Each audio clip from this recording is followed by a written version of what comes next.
Salut la Boost Nation, bienvenue sur French Bulls TV. Qu'est-ce que je vous ai annoncé dans la dernière vidéo? J'ai- Non mais il y a des fois, voilà, tu le sais, c'est juste comme ça, c'est inné, c'est comme ça. Euh, Quand j'ai fait la vidéo pour annoncer la blessure de Wendell Carter Jr. et les premiers pronostics des médecins des Bulls, j'ai dit, quand ces types-là te disent de pas t'inquiéter, faut que tu t'inquiètes. Ça va pas louper. Donc, on va résumer les faits. Mardi, à Los Angeles, Wendell Carter se blesse au pouce pendant le match. Le lendemain, il se lève, il sent qu'il a des grosses douleurs dans le pouce. Les Bulls font des examens. Et au départ, les médecins te disent on craint l'opération, ça peut être assez sérieux, ça va durer un certain temps. Bon, on va attendre de voir les résultats des tests. Les résultats des tests arrivent. Oh non, c'est pas grand chose. Juste quelques. On va le mettre en day-to-day. Il va peut-être manquer Denver, mais il pourrait jouer contre Miami samedi. Bon, tout le monde est rassuré, nickel. Le jeudi arrive, match contre Denver. Il est pas là, bon, mais ouais, même lui, même Wendell Carter, ouais, les médecins m'ont rassuré, tout, c'est pas trop sérieux, donc j'espère pouvoir jouer samedi. Ok, le match se fait. Vendredi, communiqué des Bulls. Oui, alors, finalement, l'opération est préconisée et il pourrait être absent entre 8 et 12 semaines. Ok, alors, préconisé, ça veut dire que en gros, il lui conseille de se faire opérer, mais s'il souhaite, il peut jouer malgré la douleur. Donc, bah déjà, je vois pas grand intérêt à faire ça. On est à 10-35 en 45 matchs. Je vois pas bien l'intérêt qu'a Wendell Carter Jr. à jouer malgré la blessure sur cette fin de saison, tu vois, à part ses stats personnelles et puis développer ses affinités avec le reste de l'équipe. Mais bon, même quand tu joues blessé, bah c'est pas top, quoi. Donc, attendez-vous à ce qu'il annonce bah, dans les prochaines heures, les prochains jours, que voilà, il va se faire opérer et puis il va manquer probablement toute la fin de la saison. Parce que bon, ils te disent entre 8 et 12 semaines, ça fait déjà jusqu'à début avril. Et même, quel intérêt de revenir pour les 5-6 derniers matchs de la saison? Il n'a aucun intérêt. Donc voilà, normalement, bah, la saison de Carter est terminée. C'est une blessure similaire à ce que Joakim Noah avait eu en 2010, en décembre 2010, il s'était blessé à Toronto de la même façon. Et il avait joué malgré ça pendant un mois ou deux, avant finalement de se faire opérer. Il s'était fait opérer, je crois, fin janvier, et puis il avait manqué ouais, février-mars pour revenir pour la fin de saison et les playoffs. Mais bon, à l'époque, les Bulls avaient un excellent bilan, ils étaient pratiquement en tête de l'Est au moment où Noah décide de se faire opérer, et ils étaient encore en tête de l'Est quand il est revenu. Donc voilà, c'était pas la même équipe, c'est l'année où Derrick Rose est MVP, donc voilà. Euh, il y avait d'autres objectifs, il y avait voilà, ce qui était important c'était d'avoir Noah frais et en forme pour les playoffs, donc voilà, ils avaient décidé de faire ça. Là, bon, c'est une situation totalement différente, hein. On vise absolument rien si ce n'est ben, justement le meilleur pick de draft possible peut-être, donc du coup, ben, le plus de matchs que va manquer Carter et le mieux ce sera hein, finalement. Même si bon, voilà, c'est quand même l'impression de gâchis absolu cette saison, alors qu'on en est à peine à la moitié, tu vois, il reste 37 matchs à jouer, mais voilà, on sait déjà que cette saison, elle est foutue, elle est achetée au fond du chiotte avec 15 kilos de papier et tirer la chasse et qu'elle parte loin, quoi, tu vois, parce que c'est catastrophe. Les principaux objectifs de cette saison, c'était de déterminer quel joueur allait faire partie du projet futur en se basant sur leur forme physique et sur leur capacité à jouer les uns avec les autres.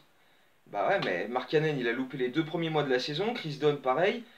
Quand ils sont revenus, bah, pareil, Portis, il a loupé une grosse partie de la saison. Maintenant, c'est Carter qui se blesse. Donc voilà, on n'a jamais eu les éléments majeurs ensemble. Donc voilà, c'est simple. Cette saison, Carter, Lavigne, Markkanen et Dunn, ils ont joué 191 minutes ensemble, répartis sur 12 matchs. Voilà. Sur 45 matchs disputés, eux, ils ont fait ça, 12 matchs et 191 minutes. Donc c'est dire le carnage. Donc voilà, va développer des affinités, va développer un état d'esprit collectif avec ça, bah non, voilà. Donc voilà. Une saison à absolument dégager. Alors tu vois, on vient à peine de passer la moitié de la saison, mais on sait déjà que celle-ci, elle sert vraiment à rien. C'est une année de perdu, quoi. Bref, mais voilà, ce qui me me tue le plus, encore une fois, dans cette histoire, c'est la nullité, mais improbable du staff médical des Bulls. Les mecs, ils t'annoncent, ouais, il va être blessé pour un moment. Et après, ils te rassurent avec les tests. Non, non, ça va. 2 jours après. Bah, finalement, non. Putain, et puis c'est pas la première fois. Denzel Valentine, en début de saison, il se blesse à la cheville. Non, ça va, il va manquer 2 semaines, et puis il va revenir pour le début de saison. Début de saison, pas là. On va refaire des tests, on va voir dans 2 semaines. 2 semaines plus tard, bon, bah, il va se faire opérer, il va manquer la saison. Putain, oh, Mark Cannon, il se blesse le même jour que Valentine. Ouais, ouais, non, pas grand-chose. Il va manquer peut-être, pareil, le training camp, mais il reviendra en début de saison. Au final, il est revenu le 3 décembre. Merci les gars. Mais c'est pas que de cette année encore. Si tu remontes, hein, t'en trouves Noah, là que je disais, Noah qui avait eu la même blessure au pouce que Carter. Même chose, au début, ouais, non, c'est pas grave, machin. Et puis au final, il a fallu qu'il se fasse opérer. Liu Holdeng en playoff, quand on joue Brooklyn en playoff, ouais, c'est juste des douleurs d'estomac, pas grand chose. Au final, le mec il se fait opérer de l'appendicite, il est resté 10 jours à l'hôpital, il a perdu 10 kilos. 6 mois après, il se barre des Bulls en grande partie parce qu'il en avait plein le cul du staff médical. Et voilà! Non mais voilà, et des histoires comme ça, il y en a encore, hein, Derrick Rose, machin. Ça fait plus de 10 ans que ces mecs qui sont là-bas dans le staff des Bulls et qui font de la merde, mais on les laisse. Bon bah voilà, au bout d'un moment, faut pas s'étonner. Et c'est pareil, on va attirer des free agents, mais les mecs ils savent que notre staff médical il est dégueulasse, pourquoi ils viendraient? C'est pas juste, ouais, l'équipe est pourrie, les dirigeants sont daubés, mais le staff médical aussi il est pourri. Il n'y a rien de bon, il n'y a pas un service dans la franchise qui rattrape l'autre. Donc voilà, on va encore signer personne cet été, parce que voilà, voilà, les seuls qu'on arrive à signer, c'est les mecs qui sont déjà ravagés, tu vois. Jabari Parker, il a les genoux dans la boîte à gants, donc qu'est-ce que tu veux faire? Ah, c'est comme ça. Faudra pas s'étonner, hein. À force de... Non, ça fait des années et des années et des années qu'on fait de la merde, donc faut pas s'étonner à un moment donné. Bref, autre sujet, mais tout aussi pète de couilles. Ce soir, donc on retrouve le United Center, où on n'a plus gagné depuis le 22 décembre quand même, hein. Bon, on n'a pas fait énormément de matchs là-bas depuis, mais voilà, on n'a pas réussi à les gagner non plus. Donc pratiquement un mois sans victoire au United Center, et on reçoit Miami pour ce qui va être le tout dernier match de Dwayne Wade à Chicago, sa ville natale, et ancien joueur des Bulls, hein, dans une saison qui était également mémorable, hein. Tout le monde se rappelle de cette fabuleuse saison où on a tous kiffé. Bref, donc dernière venue de Wade à Chicago, et je me demande comment on va l'accueillir. Je sais pas. Moi, je me souviens qu'au mois de novembre, j'étais à Chicago pour le Bulls Heat précédent, donc l'avant-dernière venue de Wade à Chicago. Et quand il a été à chaque entrée en jeu ou pendant l'intro des équipes, à chaque fois, le public, bon, pas standing ovation, mais tu vois, il y avait des applaudissements et tout. Et je me dis, mais merde, le gars, il nous a escroqué 40 millions sur un an. Le mec, il s'est pointé, il a signé un contrat 20 millions plus 20 millions en option. Et puis, après une année, il a activé son option en disant, ouais, je vais rester, pas de problème. Et puis après, 3 semaines plus tard, ouais, finalement, non, je me casse. Filez-moi mes sous, vu que maintenant ils sont garantis. Une escroquerie à ciel ouvert, un braquage là, aux yeux de tout le monde. Le mec, il est venu, il a braqué, il a mis, hey, mis-moi 40 millions, Paxson. Pas de problème, mon ami. Vas-y, tant que tu nous as vendu des maillots, nous on te file les sous. Et voilà, donc moi je sais pas, hein. Perso, j'aurais un peu les boules. Qu'est-ce qu'ils vont leur faire? Ils vont lui faire une vidéo hommage sur l'écran géant aussi, tant qu'à faire? Non, non, faut arrêter. C'est quoi ce délire? Juste parce que le mec est natif de Chicago, il a vendu des maillots. Eh, ça va. Ça va, le mec il a fait un an chez nous.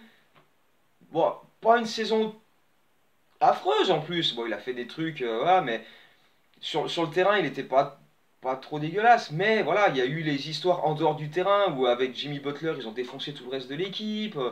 Voilà, et puis après le mec il active son option, puis il décide de se barrer pour toucher le pactole. Non, non, le mec il est venu à Chicago, il nous l'a mis profond pendant un an, et puis il est reparti avec le pactole. Non, non, je suis désolé, à quel moment on doit l'applaudir?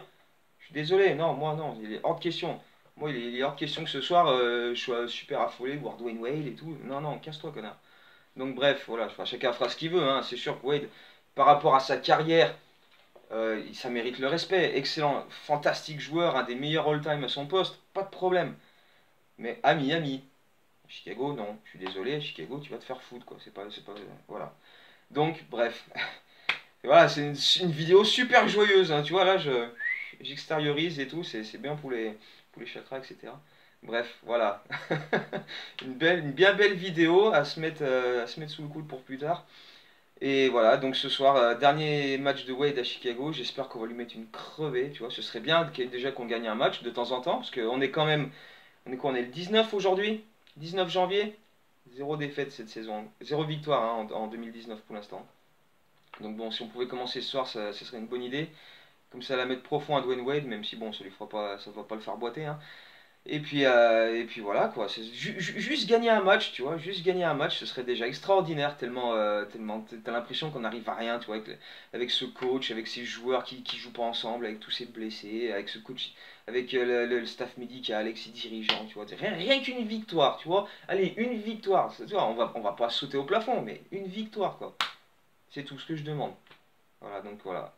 Prochaine vidéo, je sais pas, peut-être après le Martin Luther King Day. Parce que lundi on affronte Cleveland à 19 h heure française, donc ça peut être sympa, ça peut être très très sympa. Même si bon, il y a peu de chances que j'arrive à le voir, mais enfin bref. En tout cas, voilà, prochaine vidéo très très prochainement pour reparler de tout ça. Et puis bah voilà, en attendant, bah faut se serrer les coudes parce que cette saison, et puis celle d'avant, et puis celle d'avant, et puis celle d'avant, c'était quand même pas la folie. Hein.